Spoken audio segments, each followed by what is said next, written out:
fechas y evaluación, cierre del semestre. Bueno, yo les dije, ¿no? Creo la semana pasada que ya estábamos en la recta final. Eh, en realidad, si lo piensan, sin contar esta semana, nos quedan 2 semanas de clases, ¿no? Porque hay que subir calificaciones a partir del 28 de junio.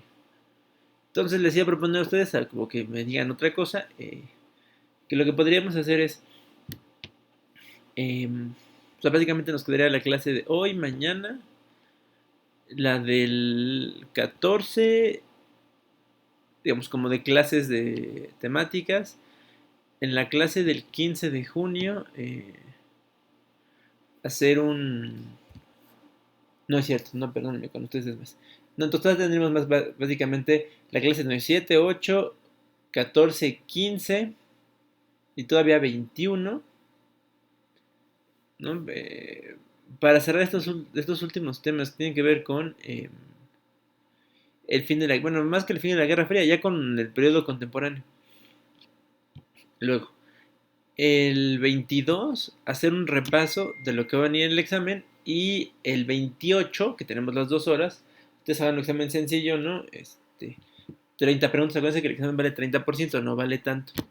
Lo que más vale son los trabajos, entonces eso es yo la siguiente cosa, ¿no? Y yo les doy calificaciones el mismo día 29, o sea, el día siguiente y tan tan, acabamos el curso. A ver, ¿alguien tiene inconveniente con esta calendarización?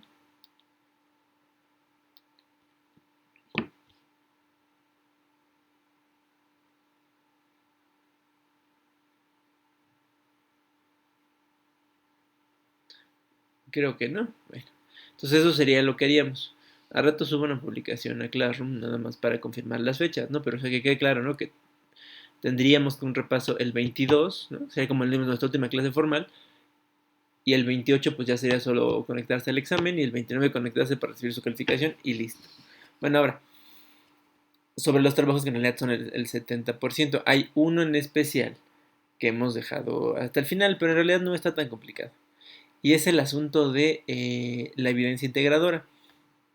Nada más que no sé cómo lo están trabajando en sus otras materias, ¿no? Pero yo del principio vi que, o sea, el tema del agua se puede abordar desde esta materia justo como con estos temas de lo que ha pasado en la época, digamos, más contemporánea, de la llamada posguerra fría. Es por eso es que lo dejé al final. Lo que quiero que hagan en realidad está en línea con lo que nos pide el instituto que hagamos, ¿no? Lo que está en el programa. Eh, Hay que hacer una revista, dice, ¿no? Y entonces hay que diseñar los contenidos y tal. Bueno, me pareció interesante que ustedes, en vez de preparar, ¿no? Porque seguramente para otras cosas harán artículos, digamos, más densos o menos, no sé. Eh, una columna de opinión. A ver, ¿alguien sabe qué es una columna de opinión?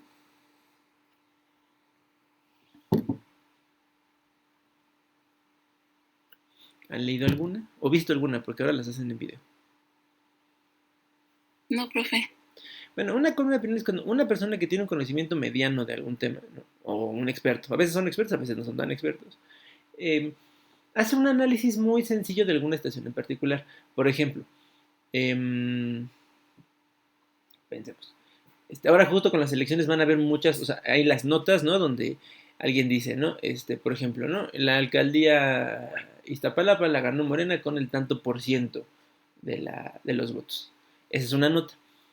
Una columna, en cambio, es alguien da una explicación de eso, ¿no? Entonces, las van a ver porque justo esta semana por las elecciones comenzaron a aparecer muchas de ellas, ¿no? O sea, utiliza esos datos para decir, ¿no? Ah, bueno, como podemos ver, Morena ganó con el tanto por ciento y entonces alguien da una explicación sencilla, ¿no? Esto quiere decir que a lo mejor, ¿no? El voto duro de Morena tiene un peso fundamental en la alcaldía Iztapalapa y por eso la conservó como un bastión y eso apuntaría a que en las siguientes elecciones, pues, o Morena le invierte al voto duro en las otras alcaldías o pues, se va a empezar a quedar con menos y menos alcaldías, ¿no?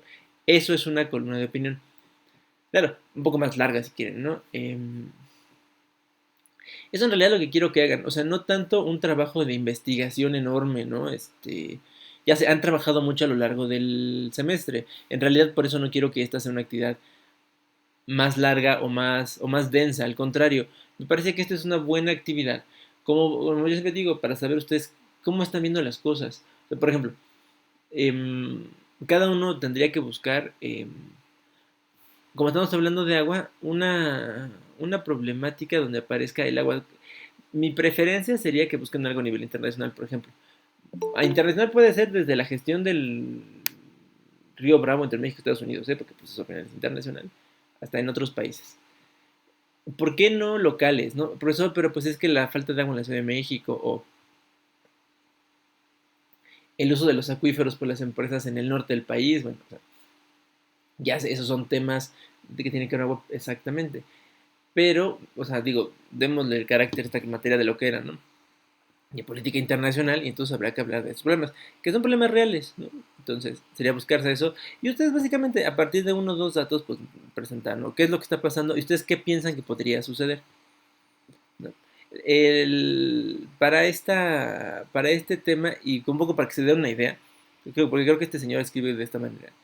Les puse a leer un libro que es muy clásico, bueno, es muy clásico, fíjense, es como del 2001, o sea, ya es muy viejito para lo mejor para ustedes, ¿no? Tiene más de 20 años, o va a cumplir 20 años, ¿no? De Guerra por los Recursos, ¿no? Lo tienen en digital. Eh, y este señor escribe muy ligerito, Michael T. Clark. Ahorita vamos a hablar de la propuesta del libro. Pero entonces lo que hace Clark es eso, ¿no? A partir de un par de datos, ¿no? Él dice, mira, por ejemplo, este, el presupuesto militar de Estados Unidos, los socios, las principales empresas que hacen contratos con el gobierno estadounidense, y entonces a él le permite hacer una conclusión fácil, ¿no? Entonces, eh, cada que el gobierno estadounidense sube su presupuesto, entonces los contratistas se ganan una millonada y por eso las guerras por los recursos son a veces. Ahorita explicamos eso. Eso básicamente van a ser ustedes una cuartilla y media. O sea, no quiero un texto larguísimo, no, sino más bien un texto más sencillo. Pero donde ustedes pueden exponer eso, ¿no? Sus ideas, sus impresiones sobre algo. Por ejemplo, si van a usar el asunto de la gestión del río Bravo entre México y Estados Unidos, pues es eso, ¿no? A lo mejor buscar dos, tres datos, o sea, no hacer una super investigación. Bueno, pues al año México se queda con tanto de agua, Estados Unidos con tanto, y el problema es que a lo mejor luego México se queda con más de la que le toca. Bueno, entonces yo pienso que lo que puede suceder es bla, bla, bla, bla, bla. Ella. Eh, ya está la publicación en Classroom hasta con los requisitos de que hay que hacer y todo. Eh, Me interesa hoy que revisemos el tema en general de las guerras por los recursos. Eh, Porque este es el que le da contexto a esto de lo que quiero que hablen. Y ya cada uno dirá sus propias conclusiones. ¿Eh? Aquí no es que todos opinan, se lo dije una vez, ¿no? No es de que todos piensen como yo, al contrario. Cada uno de ustedes tenga una opinión bien fundamentada, la que ustedes quieran, pero bien fundamentada. ¿Sí? No sé, yo tengo una duda. Claro que sí, Isamar. Entonces, Por su forma, porque es una hojita, lo pueden hacer perfecto individual. No les tomará, ya lo van a ver, no les va a tomar mucho tiempo hacerlo. No sé, por eso les dije, como no sé qué están haciendo en las otras materias. Y si están haciendo cosas más complejas. Me parecía que lo mío no tenía que ser tan complejo, pero en realidad es una cosa de muchas. ¿No? No sé, en las otras materias están trabajando en equipo.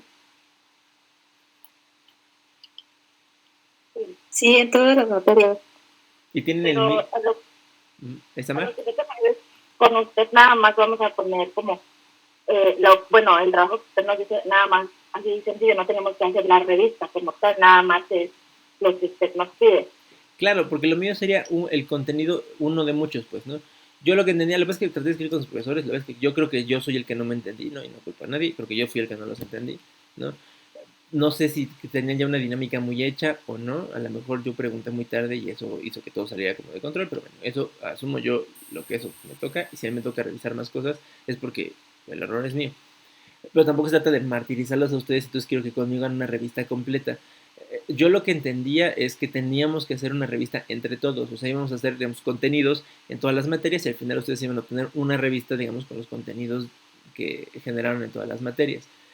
Creo que eso fue lo que yo entendía a lo mejor diferente a mis compañeros y creo que cada uno lo está haciendo a su modo, está bien, ¿no? O sea, yo el trabajo de los demás, pues no puedo hablar del trabajo de los demás. Para mi materia en específico, por eso les estoy pidiendo algo tan sencillo, o sea, comparado con a lo mejor lo que dices tú, Isamar, ¿no? O sea, aquí no vamos a hacer una revista, no, en realidad no, porque aquí el propósito era pues hacer un contenido para una revista general. Si se hace o no se hace la revista general, no importa, porque sí va a suceder el contenido que a mí me interesa que ustedes desarrollen y que justo sobre el problema prototípico, que es el agua, que además ese es el asunto central, ¿no? Estamos elaborando esto porque estamos en una reflexión sobre el tema del agua Y desde la perspectiva internacional creo que es así como se puede abordar. ¿Sí, Samar? Sí, profe. Quiero claro, gracias. No, de nada. Luego alguien más iba a hablar y la cortamos así muy feo. Em,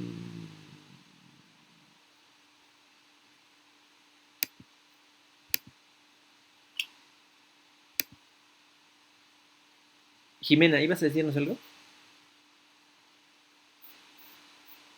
No, profe. Ah, es que creo que vi tu micrófono. Bueno, no importa. No, digo, cualquier duda, o sea, de hecho, la clase de hoy que lo que quiero es que hablemos como del tema y luego de las características del trabajo y, o sea, se les vayan ocurriendo cosas y hasta me pueden decir, mire, pero a mí se me ocurre que a lo mejor lo puedo hacer así o así.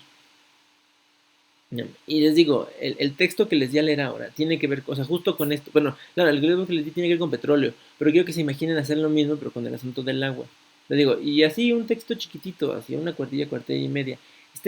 Las columnas de opinión no tienen que ser largas, porque en realidad no se trata de hacer una investigación en general, sino es una cosa, es una forma en la que leemos la opinión de alguien sobre un tema relevante que además nos presenta alguna conclusión que le parece a él interesante.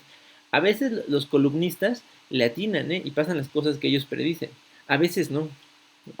O sea, ¿quieren un ejemplo? ¿Ustedes se acuerdan cuando ganó Morena?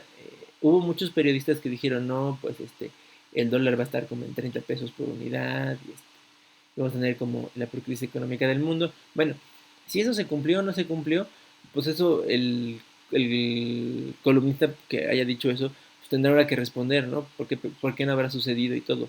Pero, o sea, esa es un poco la idea, ¿no? O sea, a partir de los elementos que tenemos, ¿no? Una investigación muy sencilla implica, ¿no? Para cada tema que escojan, poder dar una conclusión, ¿no? Yo creo que va a pasar esto porque, pues, yo veo que, ¿no? A ver, por ejemplo, eh, en Sudamérica, bueno, entre Bolivia y Perú, el lago Titicaca es el lago de agua dulce, el cuerpo de agua dulce más grande del continente, ¿no? De Sudamérica, de todo el continente. Y es un ejemplo todavía de buena gestión entre Perú y Bolivia, porque pues, básicamente la frontera se comparten el lago. Eh, por ejemplo, ahí la pregunta podría ser, ¿esa cooperación va a ser todo el tiempo? Dependerá de quién gobierne. Los problemas internos en Bolivia afectarán el manejo de los recursos. Si llega una presidenta, ¿no? Ahora señora Keiko Fujimori a Perú y dice que vamos a privatizar todo, ¿no? Porque pensé que es el estilo de la señora, ¿qué le va a pasar al lago? ¿Va a permitir que se instalen a la mejor refresquera? O sea, este es el tipo como de cosas que tienen que ver, ¿no? Con el asunto del agua. Y más que una investigación larga, porque sé que están haciendo otras cosas, me interesa eso. A lo mejor con esos datos ustedes pueden decir, bueno, yo creo que es un problema que gane a la mejor, bueno, es un problema la gestión de ese lago, porque pues, o ni siquiera, es un problema porque pues no veo que se pongan de acuerdo, o incluso es un problema porque debería de compartir ese agua a lo mejor con, no sé, con Chile, que tienen una cantidad menor de agua dulce, ¿no? Y eso a lo mejor le da un arma de negociación a Chile, a Bolivia frente a Chile. O sea, no lo sé. O sea, quiero decir que hay maneras de articular esto muy sencillo, ¿no? Pero bien hecho. Lo importante, ya saben, aquí las cosas estén bien hechas. No, no es su no es su volumen o su complejidad, es que estén bien hechas. ¿Sí?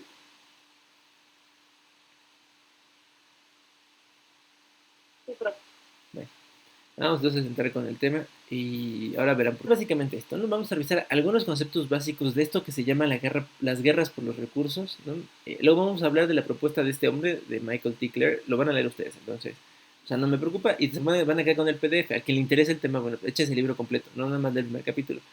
Está bueno, el señor escribe bien y la traducción es buena.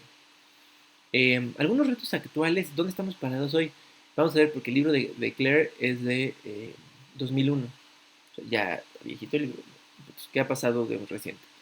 Y luego al final alguna reflexión, digamos, sobre la evidencia integradora, sobre todo que ustedes después de lo que escuchen hoy puedan comenzarse a preguntar cosas y a lo mejor empecemos a pensar en cómo qué va a ser cada uno. Bueno, algunos conceptos básicos, ¿no? Em, Cuando decimos guerras por los recursos, estamos hablando de conflictos armados, donde la principal motivación radica en el control de determinados recursos estratégicos. Para para estos conflictos, hay un factor fundamental y es el factor geográfico. Eh, Esto nos lleva a responder, fíjense, sirve para hacer dos cosas. Nos lleva a responder algunas preguntas y plantearnos unas nuevas. Una pregunta que nos podemos plantear es, ¿por qué hay tantos conflictos en Medio Oriente? A ver, ¿alguien? ¿Por qué creen? Digo, no tienen que saberlo. ¿Por qué creen que haya tantos conflictos en Medio Oriente? Un tanto tiene que ver la diferencia de ideologías. Ok, en un terreno pequeño viven visiones del mundo diferentes. Bien, Chanel. ¿Qué otra cosa? ¿Por qué otra cosa creen que ahí dice que la gente sea más peleonera? Bueno, haya más conflictos ahí. No es que la gente sea más peleonera. Haya más conflictos ahí.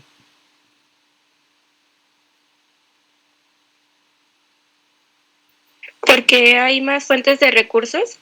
Hay fuentes de recursos importantes, muy bien, ¿no? Que son, digamos, eh, la joya de la corona, ¿no? Estarse peleando por eso.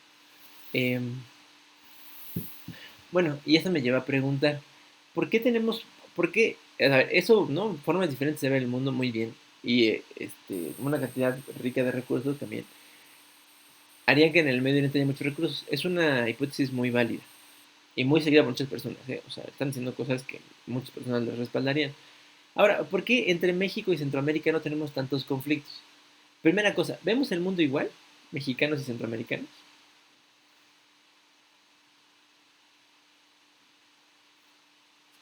¿Ustedes qué piensan?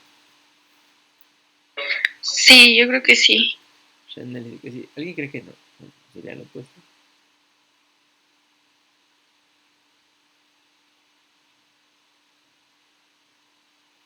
En general, aunque vemos algunas cosas iguales, en nuestro asunto con Centroamérica nunca ha sido, digamos, ideológico, como decía Chanel, ¿no?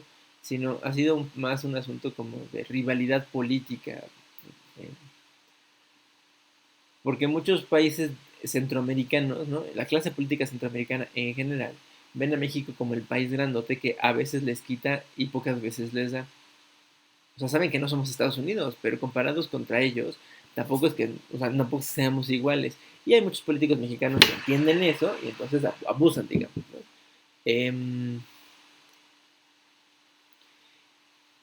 Eso les ha llevado, ¿no? A tener una perspectiva pues, más compleja con nosotros, ¿no? Ahora, recursos, tenemos, bueno, ¿qué creen? ¿Somos una zona rica o pobre en recursos?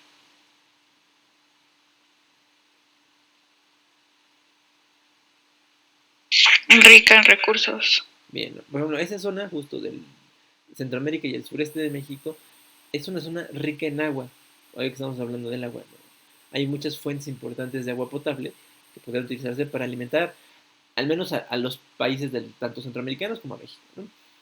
Em, pero ¿por qué creen que entonces no haya conflictos? Pues si ya están las mismas características. Bueno, al menos hay rivalidad política y hay variedad de recursos. Algunos los compartimos y otros no.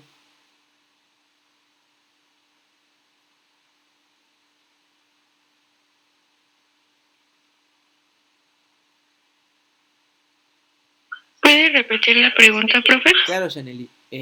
¿Por qué creen que no haya conflictos entre México y Centroamérica si de todos modos tenemos rivalidad política y recursos naturales variados, algunos bien repartidos y otros no?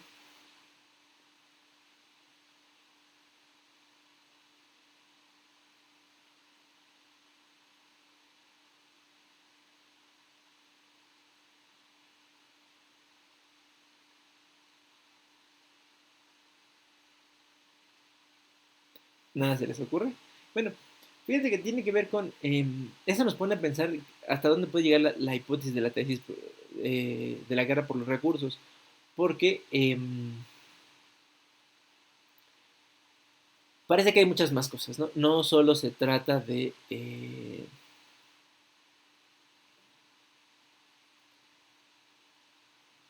que haya diferencias o que los recursos estén bien o mal repartidos. Parece que tienen que verse estratégicos por alguna de las partes, ¿no? Y al menos creo que aquí todavía no ese es el problema. Aquí todavía no entendemos que a lo mejor el agua es un recurso estratégico, ¿no?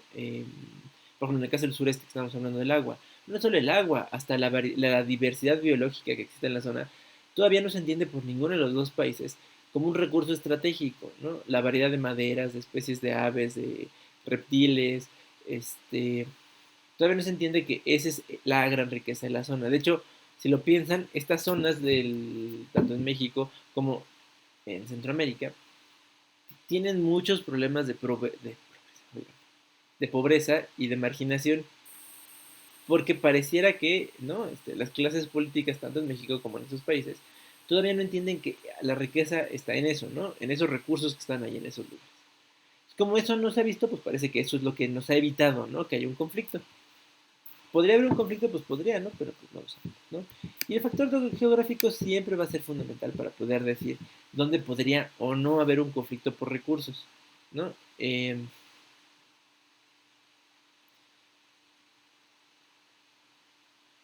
¿Ustedes creen que entre la frontera entre México, bueno, en la frontera entre México y Estados Unidos, en la zona del desierto de Sonora, habría un conflicto por recursos?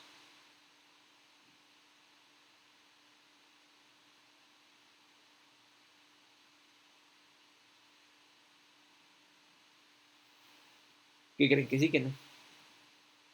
Piensen en un desierto, ¿no? Más bien, el desierto de Sonora es el desierto que retratan los dibujos animados en el Correcaminos y el Coyote. Es el mismo desierto. Eh, ¿Creen que ahí puede haber un conflicto por recursos?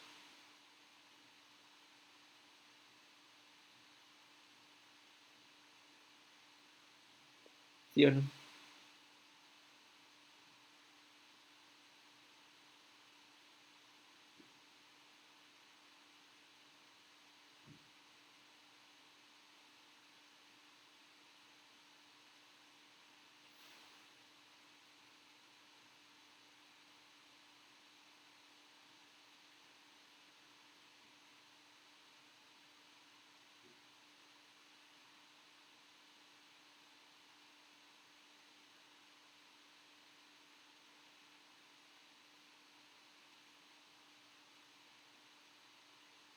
¿No? ¿Ni idea?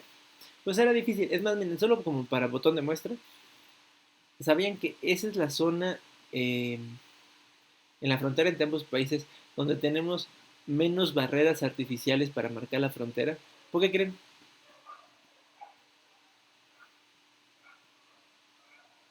Que como algún desierto o sea, la gente no se atreve a pasar por ahí por falta de agua o algo así. Bien, Isamar, ¿no? Justo, o sea, como las condiciones son tan difíciles, es difícil, ¿no? Digo, o sea, en donde están las ciudades y los puentes fronterizos, pues ahí sí, pero hay un tramos largos donde hay solo desierto, la verdad es que hay muy, muy pocas construcciones para eh, limitar, o sea, hay una serie de monumentos alrededor de la frontera, ¿no? Que se llaman mojones, tengo un nombre horrible, que sirven para eso, para saber como de qué lado está qué cosa, ¿no? Pero en esa zona del desierto es donde menos barda hay, y donde menos barda, pues justo por eso, porque en realidad ni para migrantes, ¿no? Es atractivo. De hecho, muchos migrantes mexicanos han muerto en el desierto de Sonora, por eso, pues, porque se aventuran a un lugar que no está diseñado para vida humana, pues, ¿no? Bueno. Em, Cuando hablamos de guerras por los recursos, hay que distinguir al menos estas dos categorías. Primero, conflictos internos o conflictos internacionales. A ver un conflicto, perdónenme, a ver un ejemplo de conflicto interno.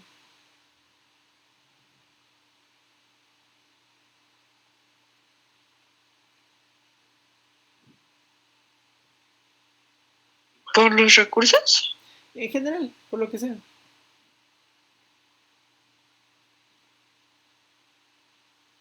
No sé, podría ser el poder. Ujú. Ahora, a ver, ¿dónde han visto ustedes conflictos internos? Pensemos armados, que no sé cuándo estamos hablando de conflictos armados.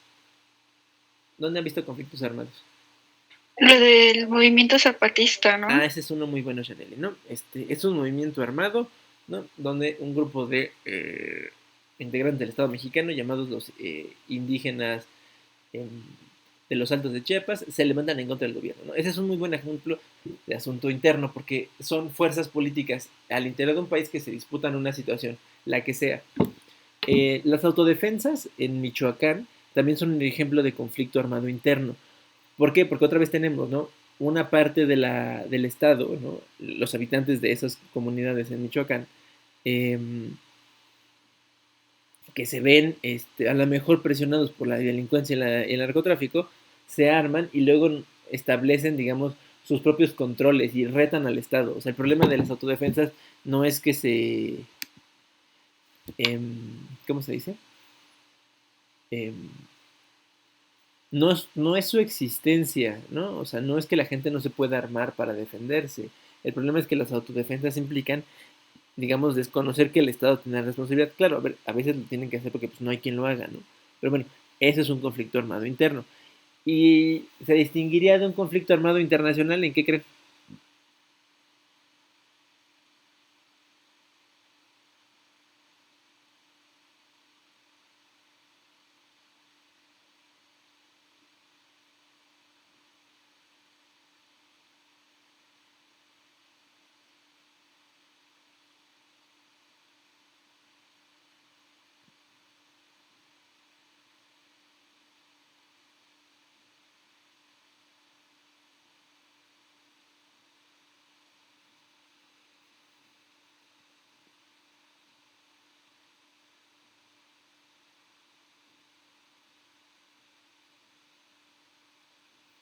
¿Alguna idea? ¿Nada? Bueno, ¿o qué sería un conflicto armado internacional?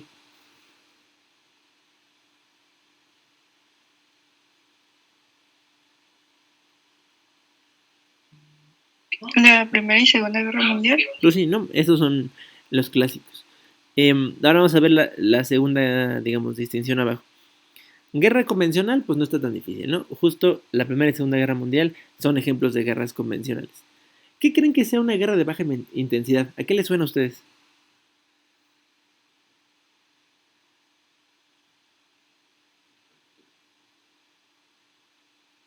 ¿Una guerra de qué dijo? De baja intensidad.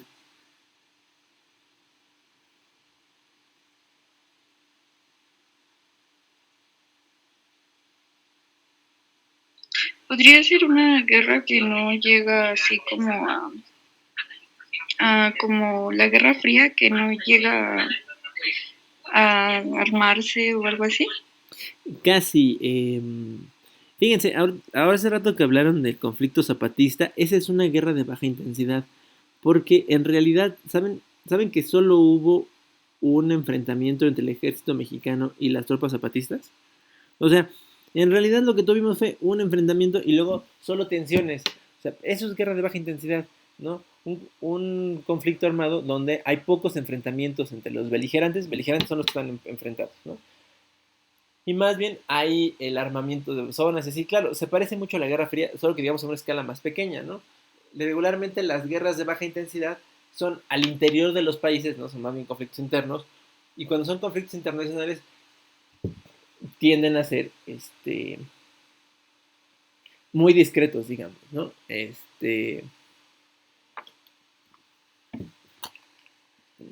Digo, es medio polémico, pero el lanzamiento de misiles por Israel a Palestina, ¿eso es una guerra de alta o de baja intensidad?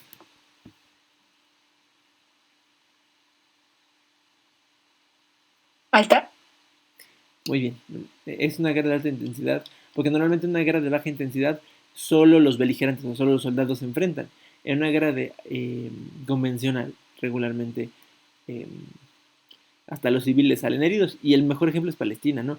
Aunque, digamos, el ejército de Israel solo usa sus misiles, es suficiente para generar los daños de un conflicto armado convencional, ¿no? Por eso es que hay tantas críticas a Israel, ¿no? El uso desproporcionado de la fuerza, ¿no? No debería de justificarse. Bueno, viendo esto, ¿no? Para que empecemos a situar, eh, ¿ustedes creen verdaderamente que los recursos naturales sean motivos para que los países entren en cualquiera de en cualquiera de estos tipos de conflictos, o sea, conflictos internos, conflictos internacionales o em, conflictos de baja intensidad o guerras convencionales?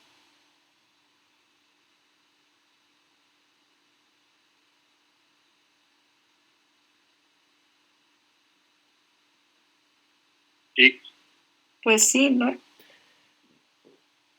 O sea, sí, y lo que pasa es que, o sea, yo por ejemplo, Alberto, sostengo que nunca son el único motivo, o sea, son uno de los motivos, pero no son el único. Normalmente están asociados los conflictos a este asunto de los recursos más algunas otras cuestiones como revanchas históricas, eh, intereses, digamos, geopolíticos en su sentido más clásico. Los intereses geopolíticos, digamos, hasta el siglo XIX era que un país tenía interés en una zona geográfica y hacía todo por quedársela. El último ejemplo de eso es Rusia invadiendo Crimea, una zona en Ucrania. Esa es una, digamos, ahí no hay recurso, ahí no hay nada, más bien ahí es, Rusia quiere ese pedazo, digamos, de tierra porque le parece estratégico tener ahí un puerto para salir al océano, en el Mediterráneo. Entonces, pues, voy, me meto ahí, invado y listo. Eso, digamos, sería un conflicto hasta tradicional, ¿no? Esos son, normalmente estas cosas acompañan, digamos, ¿no? A los conflictos por recursos. Alguien podría decir, profesor, pero pues es que el recurso está en el océano, ¿no? La vía navegable por el Mediterráneo es el recurso por el que se pelearon. Podríamos, digamos, de primera vista podríamos decir que sí, aunque eh, no es en el único lugar donde Rusia tiene barcos en esa zona. Hay otras bases, o sea, por eso les digo, más bien parece que es un asunto esto, como de antes se decía que esos temas eran de orgullo nacional, ¿no? O sea, lo hacemos porque nos sentimos orgullosos de hacer estas cosas. En fin. Em, Vamos a ver, ¿no? De hecho, esto nos lleva justo a la propuesta de este señor, ¿no? Les presento a Michael Tickler. Bueno, este señor es un académico y un periodista estadounidense. El doctor Clare ha escrito, digamos, tiene obras publicadas desde finales de los años 70. Digamos que este señor se hizo famoso. O sea, desde los 70 ha ido denunciando el asunto de el intervencionismo estadounidense, ¿no? Primero en Vietnam, luego en Granada y luego en casi cualquier lugar donde el ejército estadounidense estuviera parado. O sea, es un hombre crítico del sistema estadounidense completamente, ¿no? O sea, lo que van a leer no esperen que nadie le eche flores a Estados Unidos, el señor es muy crítico. Eh, Ganó fama, ¿no? A partir del 2001 cuando publica este libro, porque además tiene la suerte, y ya vamos a ver, yo creo que mañana vamos a empezar a hablar del 11 de septiembre, depende de cómo salgan las dudas de la evidencia integradora, eh, que justo publicó su libro a unos días de que sucedieran los atentados. Entonces cuando la gente fue a tratar de entender qué pasó, el libro de este señor de Guerras por los Recursos ya estaba en las librerías esperando, ¿no? Ha habido a que la gente lo comprara. Eh, Sobre todo se hizo popular entre los círculos críticos con las intervenciones en el exterior. Eh, ¿Alguien se acuerda qué pasó en Vietnam? A ver, ¿por qué es importante que hablemos de Vietnam? ¿Qué pasó ahí?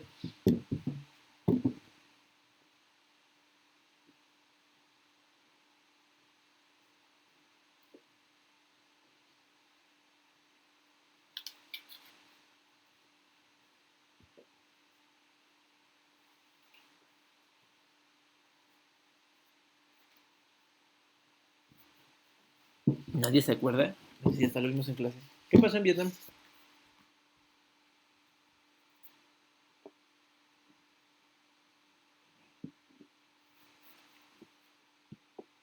Pues hubo una guerra. ¿Pero por qué hubo una guerra en Vietnam? ¿Qué había o por qué? ¿Quién se peleó? Era como un enfrentamiento entre el capitalismo y el comunismo, ¿no? Ujú. Pero ¿y quiénes eran los beligerantes? ¿Quiénes fueron los que se enfrentaron en ese conflicto? Obviamente Vietnam, ¿verdad? No ha sido la guerra de Vietnam, pero ¿con quién?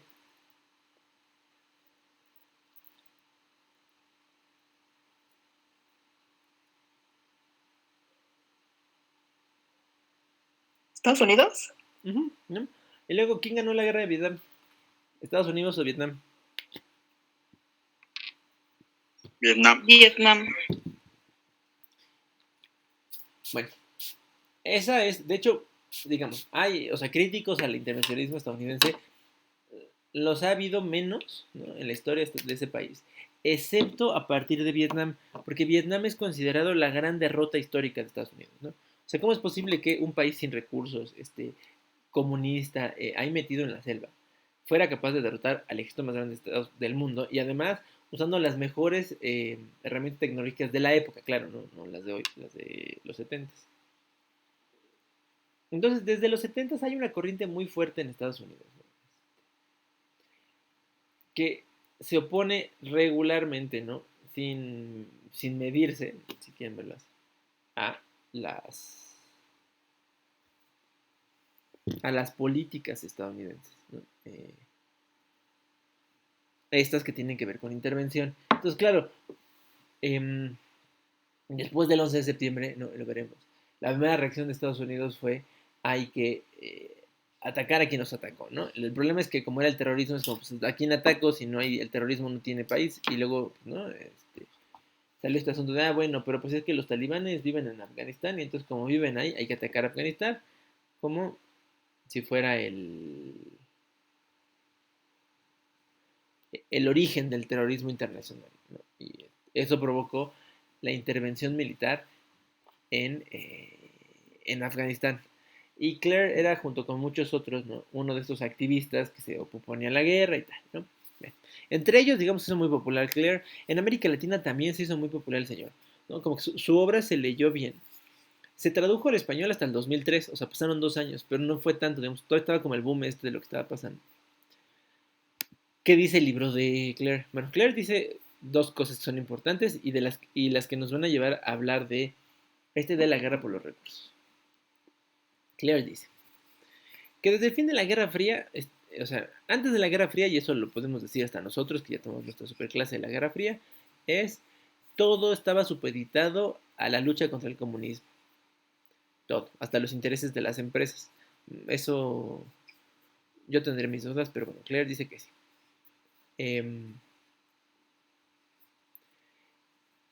Y entonces, con el fin de la Guerra Fría, digamos, Estados Unidos pudo plantearse nuevas prioridades que no tuvieran que ver con combatir a la Unión Soviética y acabar con el bloque comunista. Eh, una de estas políticas que, digamos, sustituyó el interés de Estados Unidos por la derrota del comunismo es el aseguramiento de los recursos, digamos, estratégicos. O sea, que Estados Unidos tenía que asegurarse, ¿no? En la tesis de Claire es, desde los 90, Estados Unidos busca a como dé lugar eh,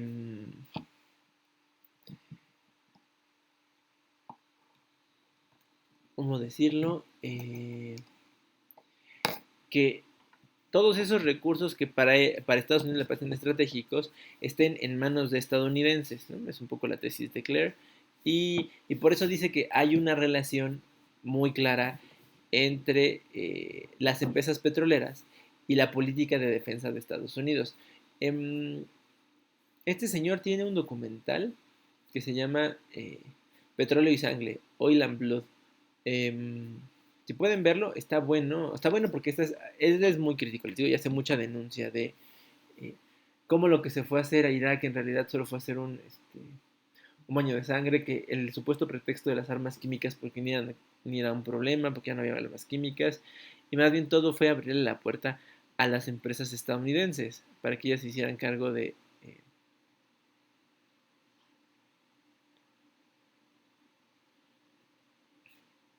entonces, en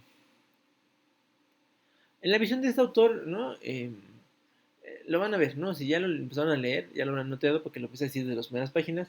Y si no, yo se los digo, es que desde finales de los 90, porque él además, como sigue muy bien esos temas, él está ya en las vivas y se da cuenta, ¿no? Que em,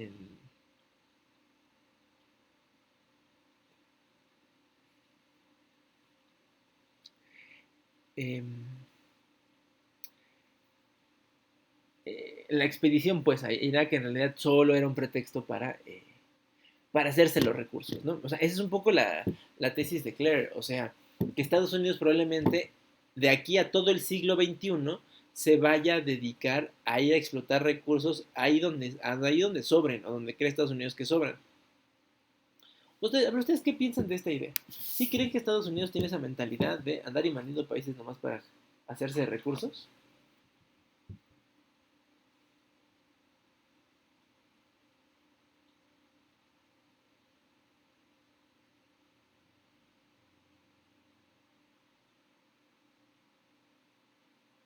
De recursos y de poder, ¿no?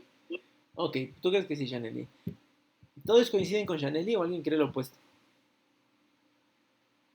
Sí, también, bueno, poder, recursos y territorio. Territorio, ok. Eh, Fíjense, vamos a examinar esto que dice Claro. O sea, la verdad es que tiene después un libro especializado, digamos, solo en lo que pasó en Irak. Pero, digamos, las ideas más importantes las pone en este. Entonces, vamos a hablar de este asunto, ¿no? Vamos a hablar de datos, porque esto es importante.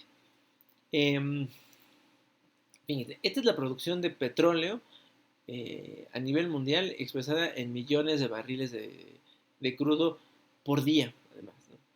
Eh,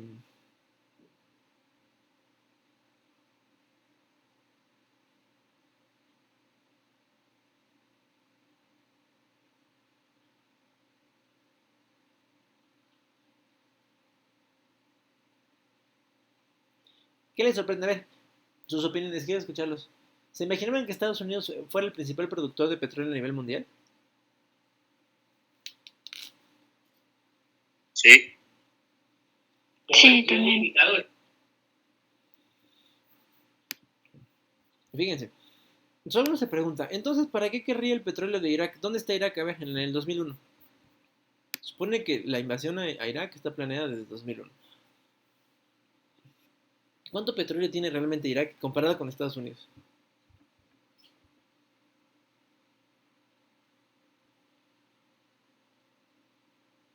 Pues menos de la mitad.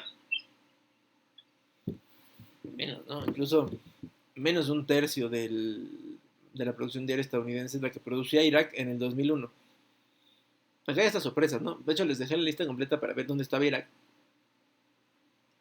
Y vean, hasta aparece México. Entonces, México era el quinto productor de petróleo en el mundo en el 2001. ¿Qué pasó en 2020? ¿Estados Unidos sigue o no sigue siendo el principal productor de petróleo?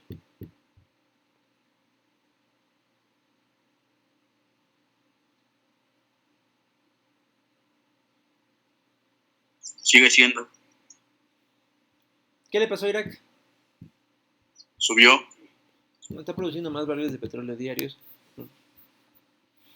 A ver, la tesis de Claire, por ejemplo, de esto sería, o sea, no viene en el libro que les di, sino en uno posterior, que en realidad la subida en la producción de petróleo, fue publicado en 2015, donde explica esto, dice, se debe a que las compañías estadounidenses son las que están explotando cada vez más petróleo, ¿no? Y el punto es que van a dejar eh, sin petróleo a Irak y es una manera de eliminar a la competencia, ¿no? Dice estos autores. Ahora,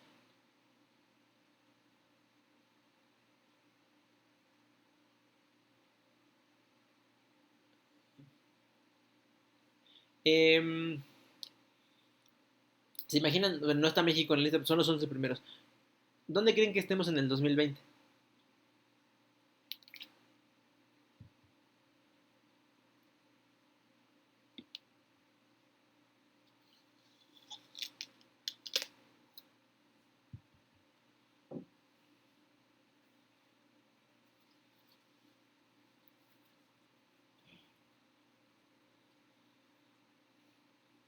Me imagino que como por el lugar número 20. No tan bajos, o sea, somos el 14, pero sí. De hecho, ahora producimos 1.70 millones de barriles. Entonces, contra los casi 3, no estamos como la mitad más o menos de lo que se producía en los 90, al principio de los 2000. Bueno, el punto en realidad de esto nomás, por supuesto, es bueno, pues destacar esto. Ahora, si el asunto de la guerra por los recursos solo fueran los recursos, ¿a quién debería de invadir Estados Unidos? A ver, usemos la tablita, ¿no? ¿Quién está produciendo petróleo? ¿A quién debería de invadir Estados Unidos para asegurarse las mayores reservas de petróleo?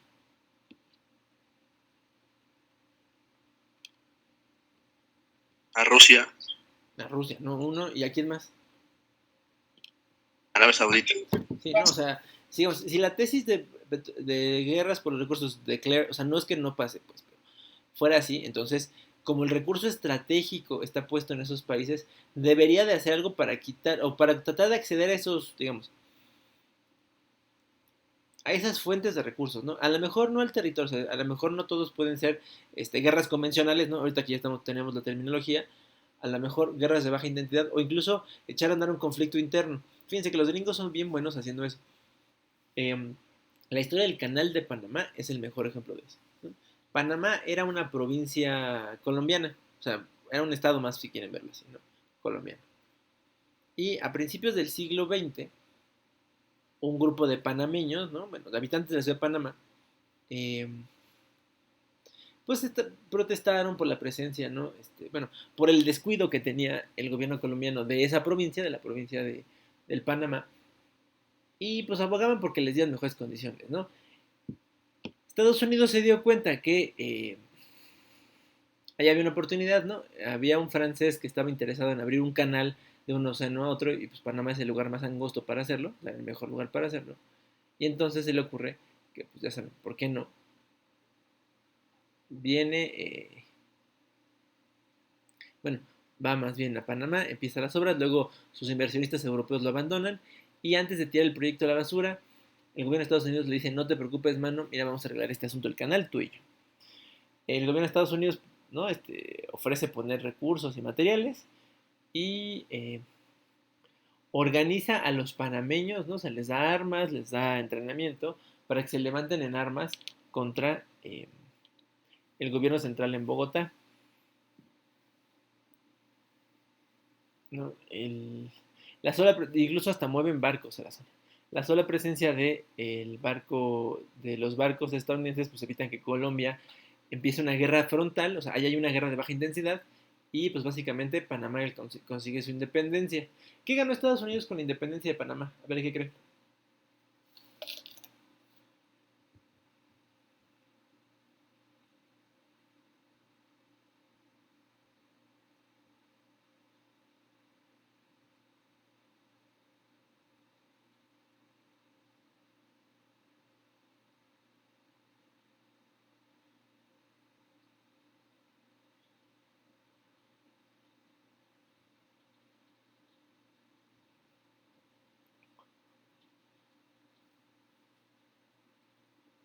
¿Nadie ninguna idea de qué se ganó Estados Unidos apoyando a los panameños?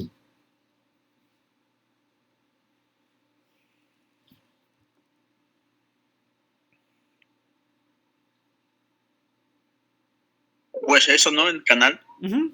Y tener, no sé, mayor libertad de transportar, bueno, exportar o algo así, me imagino. Claro, el canal y además el control del canal, o sea, entre 1900, pero no equivocarme, porque lo estoy diciendo de memoria, entre 1904 y 2004, Estados Unidos fue el administrador del canal y de hecho hasta construyó bases militares al inicio, en medio y al final del canal, como para tenerlo protegido, ¿no? Como les digo, es una técnica muy estadounidense. ¿Por qué no hará eso en Arabia Saudita? Y entonces les quita un pedazo de territorio a los, bueno, logra la independencia de a lo mejor una región de Arabia Saudita o de Rusia, donde están las pozos petroleros, y entonces sí, van y hacen negocios con ellos. ¿Qué los detendrá?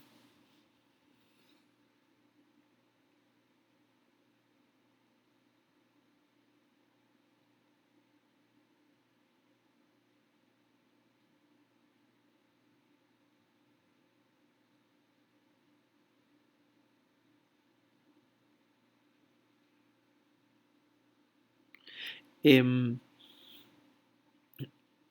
la verdad es que, digamos, sería difícil, ¿no? Uno, porque uno es su mejor aliado en la región. Arabia Saudita es uno de los mejores. Solo Israel es mejor aliado estadounidense en Medio Oriente que Arabia Saudita, ¿no?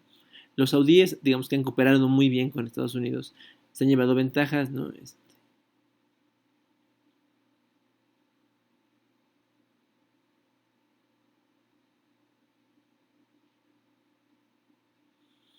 Em, Esto es lo que evitará. Y con el caso de Rusia, bueno, pues tiene que ver un poco con la Guerra Fría, ¿no? Estados Unidos no tiene ganas de echarse un conflicto nuclear con la Unión Soviética. Eh, Eso es lo que, digamos, Putin calculó cuando fue a invadir Crimea, ¿eh? Pues dijo, Estados Unidos está temeroso, ¿no? De que su población se entere de los horrores de la guerra.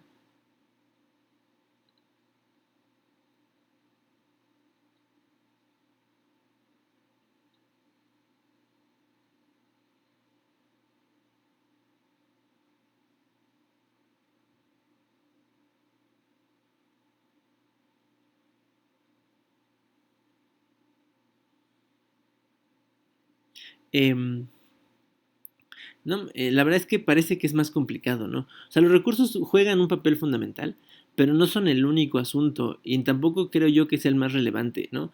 En algunos casos se puede cruzar información, como esto que hicimos ahora, ¿no? Con el asunto del petróleo y la producción. La vez que hoy Estados Unidos es un país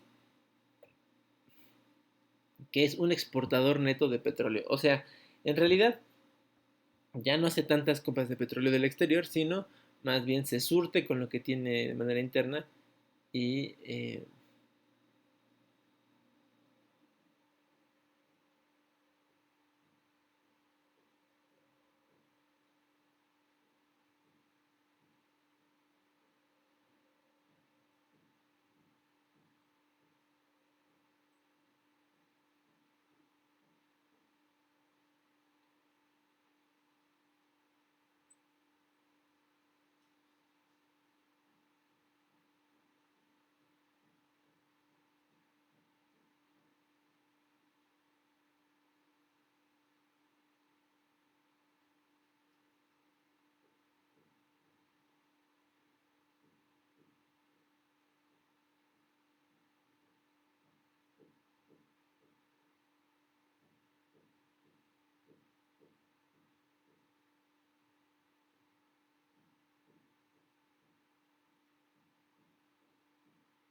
em, entonces, pareciera entonces que deberíamos de usar este concepto de guerras por los recursos, digamos, con cuidado, ¿no?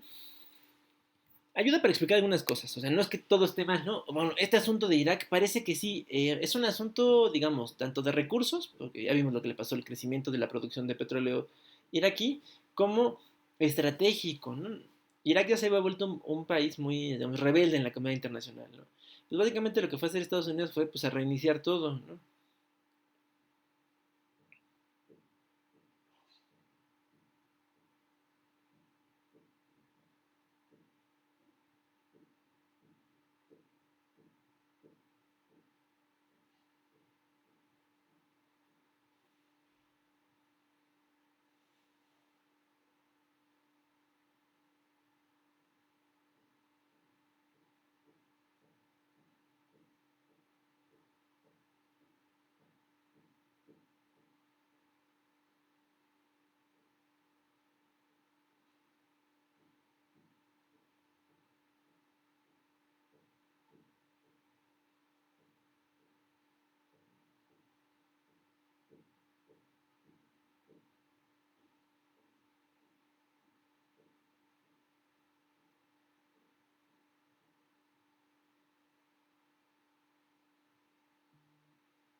Em, y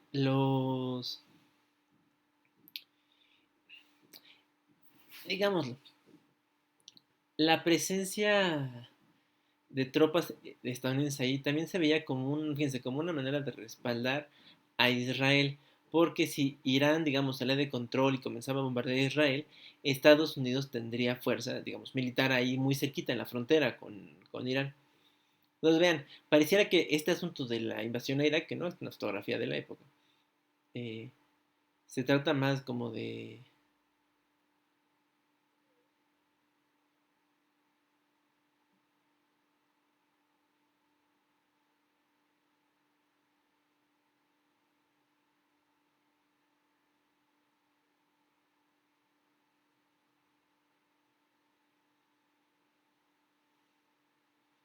en fin, convendría preguntarnos entonces si lo que pasa en Irak puede pasar en otros lugares. ¿Ustedes se creen? Que sí, que no. Recursos más valor estratégico.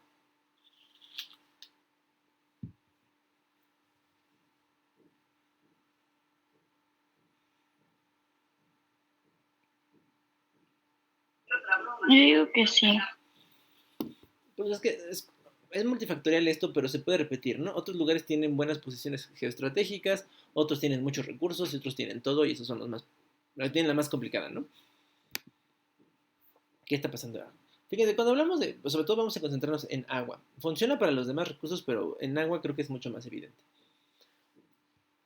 Cuando hablamos de los retos del agua, fíjense, en el 2018, en octubre de 2018, ya va a ser 3 años, a petición de Bolivia, el Consejo de Seguridad revisó el tema de causas fundamentales de la migración, ¿no?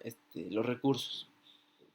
Y en ese año el secretario general presentó algunos datos que me parece que son interesantes de dónde estamos parados. El 40% de los conflictos armados internos han estado relacionados con recursos naturales. O sea, 4 de cada 10 conflictos alrededor de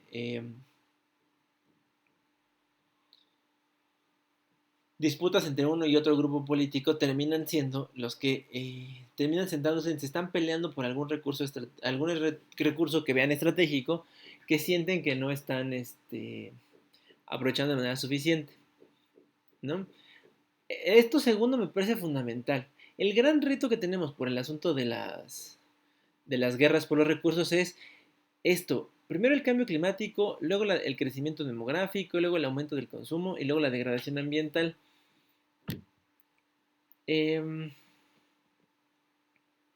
Estos temas se pueden arreglar con conflictos, a ver, con una guerra. Estos, o sea, el cambio climático, el crecimiento demográfico, el aumento del consumo y la degradación ambiental. Digo, ¿es algo que se puede atender desde la política tradicional de guerra y diplomacia? ¿Qué creen? ¿Que sí, que no?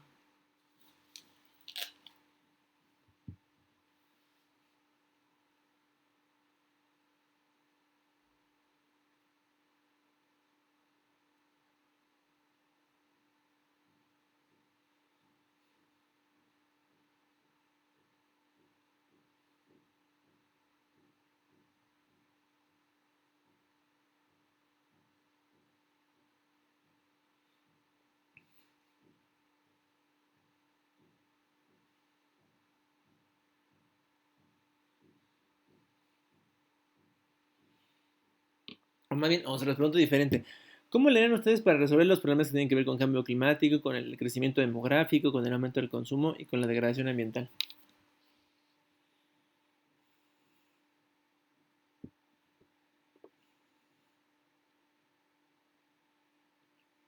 Con acuerdos entre los países. Parece que es un asunto más de colaboración y cooperación que de conflicto, ¿no? Es algo que, fíjense, que el propio secretario general señala. Bueno, digamos, son otros datos problemáticos, ¿no? El 75% de los conflictos en África están financiados por extracción legal o ilegal de recursos naturales. O sea, uno de los casos más sonados es el de los diamantes sudafricanos que han servido para financiar guerrillas, ¿no? En Namibia, Botswana, Lesoto, en algunas zonas incluso de la propia Sudáfrica. O sea, ahí el problema a lo mejor no es el control de los recursos, pero sí utilizar los recursos para enfrentarnos, ¿no? Como grupos armados. Lo que dice el secretario general es que a pesar de los retos, ¿no? Que son muchos, hay más ejemplos de cooperación que de conflicto. De hecho, este asunto del lago Chad es uno interesante. El lago Chad es como el lago Titicaca, pero en África, ¿no? O sea, es uno de los cuerpos de agua dulce más grandes del continente y además tiene la ventaja de hacer frontera como con 6 países.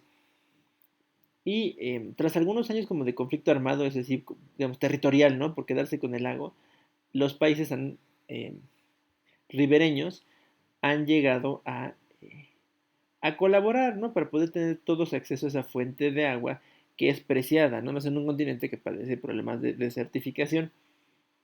Em, entonces lo que dice el secretario general es como de, o sea, es un riesgo latente, ¿no? O sea, y ya vimos que la historia nos dice que han sido muchos conflictos por recursos. Em, pero hoy en día, y creo que lo decían ustedes muy bien, este es un asunto que se puede muchos de ellos resolver por colaboración entre los estados, ¿no? Y quizá evitaríamos más conflictos. Em, bueno, vamos a hablar de la evidencia integradora, ¿no? Y esta es la pregunta central. ¿Qué hacemos con el agua? O sea, cuando ustedes se pongan a trabajar en su columna de opinión, em, quiero que piensen en eso, ¿no? O sea, a ver, si con el petróleo fue tan complicado, ¿qué tenemos que hacer con el agua? ¿Cuáles son los retos que ustedes ven hoy con el problema del agua en el mundo?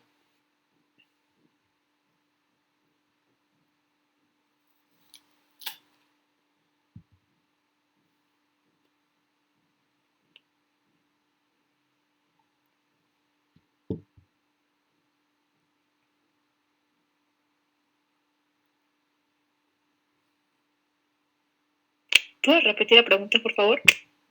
Claro que sí. ¿Cuáles son los principales retos que ustedes ven con el tema del agua en el mundo? ¿Cuál es el problema? ¿Tenemos mucha o poca agua? Poca. Tenemos poca. Solamente tenemos creo que el 1% para que el de consumo humano. Exacto.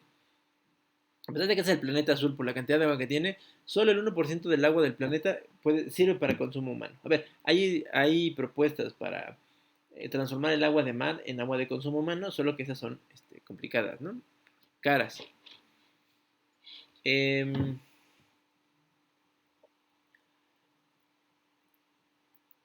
Ese es uno de los primeros problemas. Ahora, no solo es que no haya mucha, además cómo está repartida, ¿no? En fin, de países como México son un buen ejemplo de ello. México es un país, digamos, en que se llama, bueno, estamos en una condición que se llama de estrés hídrico. Estrés hídrico quiere decir que somos un país que no tenemos agua suficiente, bueno, el agua en el país no es suficiente para atender en la forma en la que está distribuida todas las necesidades de agua de todos los habitantes. Entonces, ¿qué hay que hacer? Repartirla. Lo que les decía yo hace rato, Chiapas es uno de los estados, no, bueno, es el estado más bien, con el mayor número de acuíferos. Acuíferos es los lugares que tienes aguas, ¿no? Ríos, lagos, ¿no? Cenotes inclusive en el sureste, que se podrían utilizar para consumo humano. Eh, y en cambio, justo Sonora y Baja California, que además, aunque tienen un río, es un río que viene con mucha agua salada, aunque ustedes no lo crean, son lo opuesto, ¿no? No solo están opuestos en el mapa, sino también su situación es opuesta, ¿no? Entonces, México es como el ejemplo, a nivel mundial de no es que no haya agua, es que el agua está mal repartida y hay que hacer cosas para repartirla, ¿no? Ahora, al interior de un país es más o menos fácil porque tendrían que organizarse ¿no? Las partes integrantes pues, para repartirse cómo se va a distribuir el agua. Aquí en la Ciudad de México tenemos una historia muy interesante. Em, ¿Alguien vive o ha visto o sabe cuál es la historia de la calle División del Norte?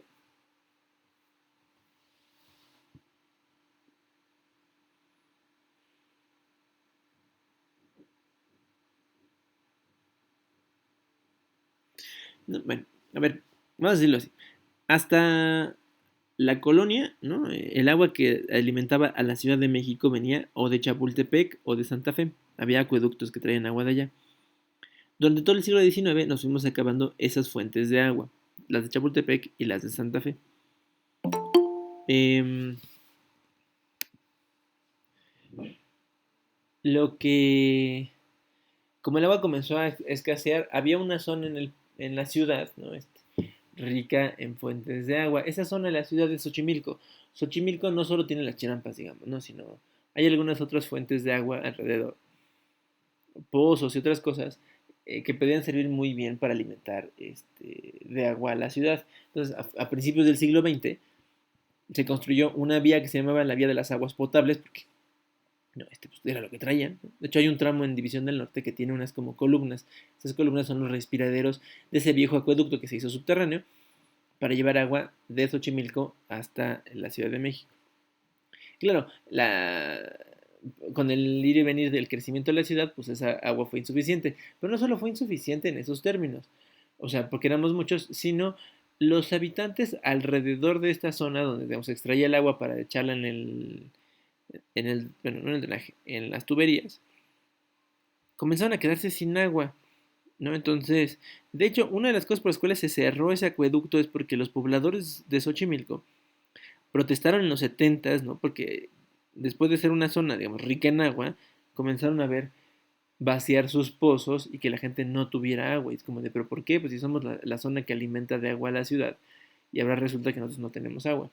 Entonces, hay un, hay un conflicto grande, en fin, un conflicto latente ahí, ¿no? Eh, Hay un poco de agua, pero pues ahora estas comunidades en estas zonas de Xochimilco, que digamos, no donde están los embarcaderos, sino a un poco hacia arriba que se ven como unos cerros, ahí hay fuentes de agua importantes, pues están necios, ¿no? En dejar pasar a cualquiera.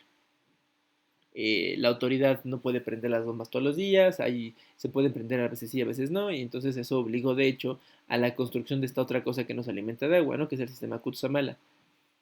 Em, Todo esto para decir, ¿no?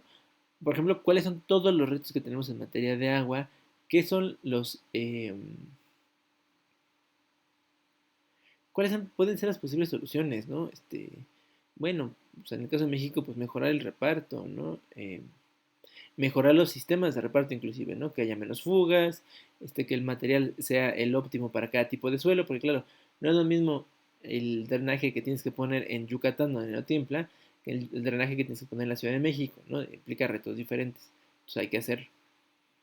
eh, y bueno, en fin. A ver, pregunta. ¿Preguntas más bien?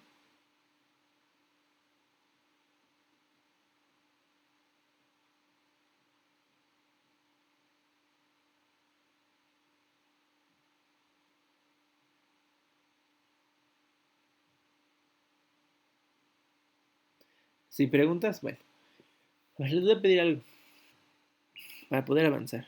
Em, nos queda un ratito. Quiero que aprovechen lo que resta de la hora, empiecen a buscar cuál podría ser el tema del que van a hablar. Y para que esto sea, digamos, para que la evidencia integradora que entreguen esté tanto más trabajada. Todos, digo, los aquí presentes, y bueno, y todos, como estoy grabando, pues que subo el video, pues deben ser todos. Em, Mañana que se conecten, ¿no? Quiero que me digan qué tema encontraron que puede ser, ¿no? Del que podrían hablar. Y empecemos a trabajar un poco algunos elementos para que puedan armar su columna de opinión, ¿no? Y digamos, con eso preparemos bien la evidencia integradora y ustedes pueden entregar en los siguientes días. ¿Sale? Sí, profesor. Bueno, si es así y no hay más dudas, vayan pues a buscar su tema y mañana nos vemos y platicamos de lo que hayan encontrado. Ok, profe, gracias. No, Gracias. de nada, cuídense mucho y nos vemos mañana. Hasta mañana. Gracias, hasta luego. Gracias, Hasta mañana.